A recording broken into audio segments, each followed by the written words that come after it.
Good morning and welcome to another video by Rush UK, the channel that gets under the skin of Uber.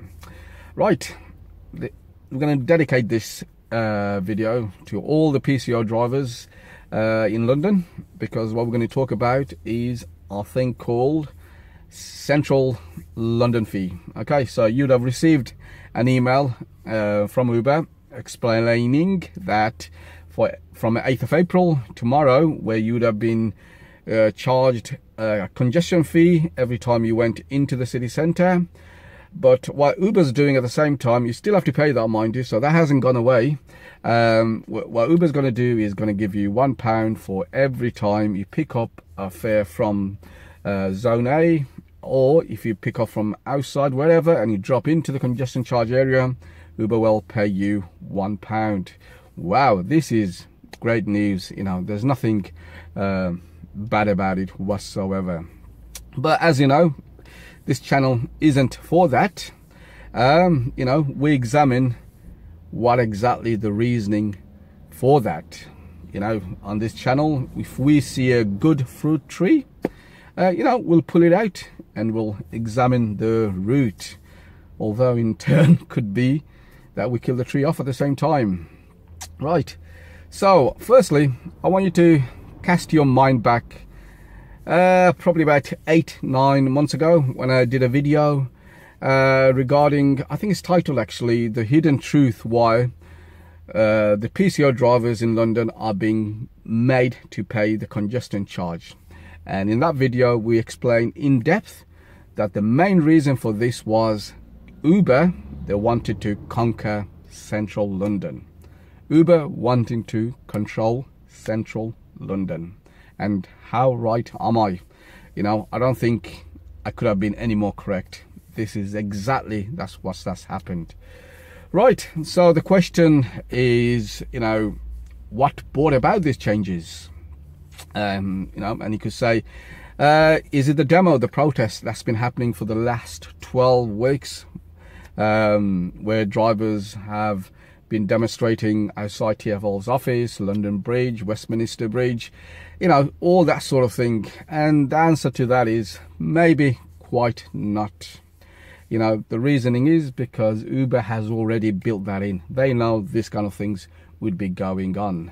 But let's, on the subject of this demo thing, you know, my utmost respect for those who attended that demo for 12 weeks.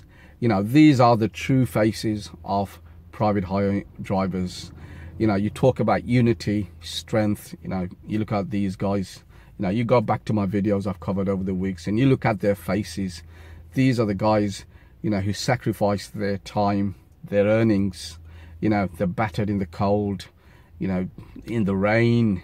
They shouted out with their voices, you know, for a cause they believed in, and now they have been rewarded.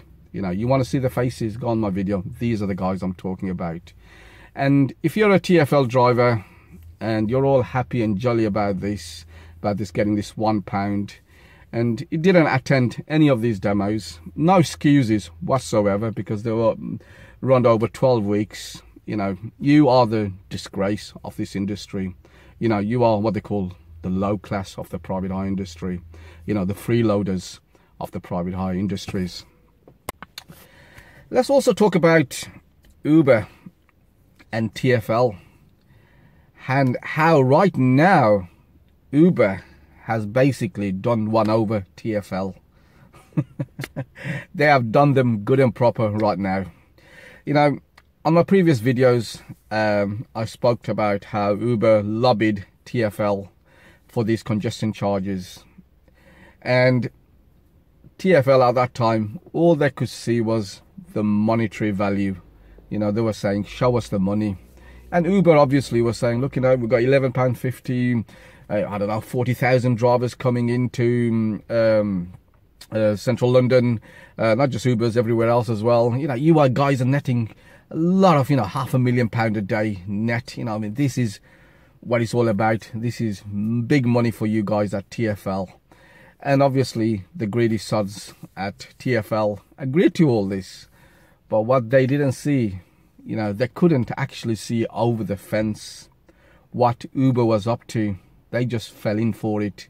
And obviously, you know, TfL, Uber would have lobbied them about how, you know, they promising them electric cars will bring into our fleet. You know, they promised them the data that's available for you guys at TfL to beat all the congestion around London town and everything. So Uber was plowing a lot into TfL, making them happy. At the same time, TfL were happy just to have all that money coming into them. And the reality has quite changed right now, because the cost to Uber for whatever they promised was nil. You know, Uber didn't have to reach into their pocket at all. The congestion charge now obviously being passed on to the riders themselves. The electric car fee, you know, or the electric car they've been promising, that's being passed on to the passengers themselves. So riders are paying a lot more, and this is one of the reasons why Uber started their fares really low, because what that gave them was a lot of space to put other things onto the fare to make it a lot higher. And the fare, and the council actually failed to understand that, you know, that the passengers will be, you know, severely hit as more time passes. So where are we right now? Well, I'll tell you one thing, TfL right now are in a worse position than what they started off with. So you're probably wondering, well, why am I saying TfL are in a worse position than they were in before? Well, that's because as Uber drivers, we're going to teach TfL a lesson here. You know, they had ample of time to sort this out regarding congestion charge. If they first told us, look, we're going to charge you a couple of £100 a year on your license fee to cover the congestion charge area, congestion charge fee, you know, we would have been happy with that. But we've seen the greedy side of them, where they wanted us to get charged daily and the full amount, no concession. And that's the reason I say, you know, we need to take the fight to them. And how we're going to do it? We're going to use and abuse the £1 fee Uber's giving us. We, as drivers, are only going to be doing congestion charge area jobs and nothing else. A £5 job now is worth £6 to us now. So there's an increase of 20% straight away. And how we're going to do it? Well, we're going to, you know, there's 3 ways you could do it. The one I probably use is I just ring them up. Hi, Sally. Listen, I'm really sorry. You're going to be sorry all the time. Every time you speak to passengers, you're going to be sorry. I haven't got much fuel. Are you going far? If she's not, obviously, you know the job. If she goes too far, she'll probably tell you no. Also, you want to say to them, listen, if you're going too far, I'll cancel the job, so, you know, you don't get charged for it. And other excuses, you know, hello, Sally, I got a dental appointment in half an hour. You know, things like that. And we're going to stay in the city centre, zone A, all the time. What we'll be doing, we'll be looking to, let me just cancel that.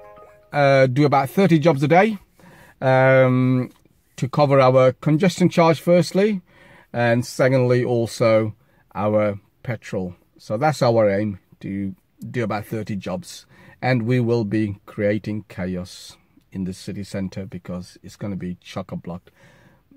TfL wanted that, us to pay the congestion charge. We're going to give them congestion now. That's what it's for. You might be saying, well, doesn't that mean there's more drivers, less surge? No, of course it doesn't.